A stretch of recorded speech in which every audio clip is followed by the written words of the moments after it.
Capitaine Ola Lawrence, chevalier aux embruns, de l'unité de reconnaissance de l'ordre de Favonius. Je vous salue. Hein? Quoi? Oui, Lawrence. La famille d'aristocrates de triste renom. Nous sommes toujours aussi machiavéliques. Regardez-moi. J'ai infiltré les rangs des chevaliers de l'ordre de Favonius.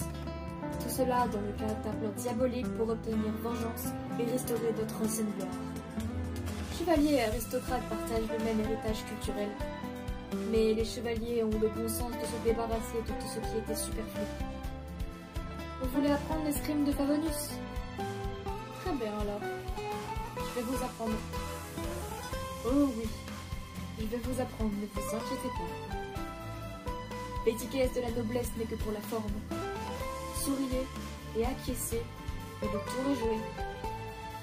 Je n'ai pas eu d'autre choix que d'apprendre toutes les règles par cœur. Et je n'ai pas eu d'autre choix que d'apprendre toutes les règles par cœur. Et je ne les prends pas plus au sérieux que ça. La meilleure façon de détruire l'ennemi est d'attaquer de l'intérieur, non?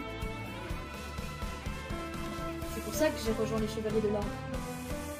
Je suis peut-être devenu chevalier de l'ordre, mais ça ne veut pas dire que je ne remplis pas les devoirs qui vont avec le titre. Je viens d'une famille de criminels, soit, mais j'ai des principes, voyez-vous. Le rôle d'une unité de reconnaissance est de traquer l'ennemi où qu'il se trouve, ou de le harasser pour l'épuiser. Il n'y a pas beaucoup de règles, ce qui convient parfaitement à mon style. Toutes les traditions de la famille Lawrence ne sont pas à mettre rebuts. La danse du sacrifice est une forme d'art dont la pureté, la majorité m'apaise et me réconforte. Elle ne m'a jamais vraiment quittée durant toutes ces années, et chacun de ses pas, chaque mouvement est gravé dans mon corps. Donc pour revenir au sujet dont nous parlions, si vous voulez que je vous enseigne mon style d'escrime de Favonius, apprenez d'abord à danser. On se ressemble, vous savez. Ni vous ni moi n'appartenons à mon statut. La seule différence, c'est que les gens vous apprécient et voient en moi un ennemi. Fille de criminels de bien mauvaise réputation, et le seul moyen de m'en débarrasser pour de bon est de me venger à ma façon. Qui souhaite se venger doit aussi être fort. J'imagine qu'obtenir un œil divin n'a rien d'exceptionnel.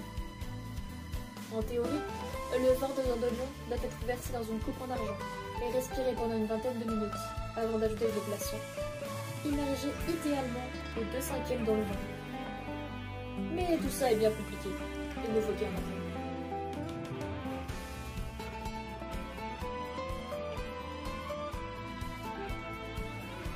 Amber est quelqu'un qui a la tête sur les épaules. Lors de mon premier jour chez les chevaliers, elle a nettoyé ma chambre et m'a fait visiter les quartiers. Elle m'a aussi aidé avec un tas d'autres choses. Depuis, tout le monde s'imagine à présent que je dépends d'elle. Il faut qu'elle paye pour ça. La grande maîtresse suppléante? Nos familles sont ennemies jurées. Mais elle sait faire la différence entre affaires privées et affaires professionnelles. Elle a vu de quoi j'étais capable, m'a admise parmi les chevaliers de l'ordre et m'a offert nombre d'opportunités. Cela lui vaudra un peu de clémence de ma part quand viendra le moment de ma vengeance.